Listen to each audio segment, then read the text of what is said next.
నేను doctor Ragini Jata fertility centre Gachibowli Hyderabad నుంచి మాట్లాడుతున్నాను. ఇప్పుడు యూరిన్ టెస్ట్ పాజిటివ్ తర్వాత ఇంకా నెక్స్ట్ ఏం చేయాలనేది తెలుసుకుందాం. సో వన్స్ ఫీమేల్ కి యూరిన్ టెస్ట్ పాజిటివ్ వచ్చిన తర్వాత అది న్యాచురల్ కన్సెప్షన్ అయినప్పుడు just continue folic acid continue చేసి ఇంకా వాళ్ళు ఏదన్నా మాత్రల మీద ఉంటే like thyroid, sugar, BP or with ఇలాంటి ఏ రకమైన మెడికేషన్ మీద ఉన్నా అవన్నీ కంటిన్యూ చేయాల్సి వస్తుంది. అండ్ వాళ్ళ కన్సర్న్ స్పెషాలిటీ దగ్గరికి వెళ్ళి ఆ dose correction and what is the formula of the dose అనేది చూసుకొని కంటిన్యూ చేసుకోవాల్సిన అవసరం ఉంది. ఇన్ కేస్ ఏదైనా డిఫరెంట్ మెడికల్ మేనేజ్మెంట్కి వెళ్ళినప్పుడు ప్రెగ్నెన్సీ టెస్ట్ పాజిటివ్ వచ్చిన తర్వాత వాళ్ళకి థైరాయిడ్ డోస్, షుగర్, హైపర్టెన్సివ్ వాళ్ళకి అండ్ ఫిట్స్ వస్తే ఇవన్నీ డోసెస్ కంటిన్యూ చేయాలి. ఈ వీటిలో మనము ఏ రకంగా కూడా స్కిప్ చేయకూడదు మెడిసిన్స్. ఇమీడియట్ గా ఏ కన్సల్టెంట్ మీద మీకు డయాబెటిక్ ట్రీట్మెంట్ అవుతుందో వాళ్ళని ఎంబటే కలుసుకొని డోస్ కరెక్షన్ అనేది ఇంపార్టెంట్. గైనిక్ పరంగా ఫోలిక్ యాసిడ్ చాలా చాలా ఇంపార్టెంట్. అండ్ ఒకవేళ ఈ pregnancy urine test positive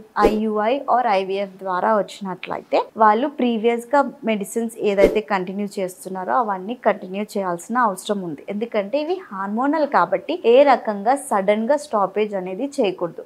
doctor advice పరంగా అవి టేపర్ చేసుకుంటా వెళ్ళి తీసుకోవాల్సి వస్తుంది. అండ్ వన్స్ పాజిటివ్ వచ్చిన తర్వాత న్యాచురల్ ప్రెగ్నెన్సీ వాళ్ళు సిమ్టమ్స్ వాచ్ఫుల్ గా చేసుకోవాలి. లైక్ ఏమైనా bleeding are pain, giddiness, vomiting excessive గా ఇట్లా ఉన్నప్పుడు వెంటనే గైనిక్ ని సంప్రదించాల్సిన అవసరం ఉంది. And in case IUI IVF వాళ్ళకి ఇమీడియట్ గా సీరం బీటా HCG చేసుకొని ఈ వాల్యూస్ ఎట్లా ఉందా అనేది చెక్ చేసుకోవాలి. దీని డిస్కషన్ మనం ఆల్రెడీ ప్రీవియస్ వీడియోస్ లో చేసాం. నెక్స్ట్ ఫాలో అప్ కన్సల్టేషన్ ఎందుకని చేస్తామంటే స్కానింగ్ లో మ్యాండేటరీగా ఇంపార్టెంట్ థింగ్ ఏంటి అంటే ప్రెగ్నెన్సీ సాక్ ఎక్కడ వచ్చింది, యూట్రస్ లో వచ్చిందా, యూట్రస్ వేరే దగ్గర వచ్చిందా అనేది చూసుకొని దాని ఫాలో అప్ మేనేజ్మెంట్ అనేది చేస్తాం అన్నమాట. దీంట్లో ఏదైనా డౌట్స్ ఉన్నట్లయితే జాతాకు వచ్చి కనుక్కోండి. Thank you.